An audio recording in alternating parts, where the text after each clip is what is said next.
కానీ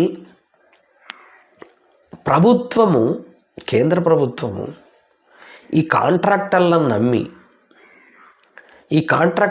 నమ్మి గాలికి వదిలేసి నాసిరకపు రోడ్లు, నాసిరకపు బ్రిడ్జులు, నాసిరకపు కట్టడాలు, నాసిరకపు డ్యాములు కట్టించి ఈ ప్రజల ప్రాణాలకు ఎందుకు ముప్పు తీసుకొస్తారు? ప్రజల సొమ్మును ఖర్చు పెట్టి సరి అయినటువంటి ప్లానింగ్ చేయక, సరి అయినటువంటి రోడ్లు వేయక, సరి అయినటువంటి దానికి కల్వర్టులు వేయక, నిజంగా ఎంత దురదృష్టకరం అంటే, నిజంగా సరి అయినటువంటి కల్వర్ట్లు ఉంటే వచ్చేటటువంటి నీరు హ్యాపీగా పోయే అవకాశం ఉంటుంది.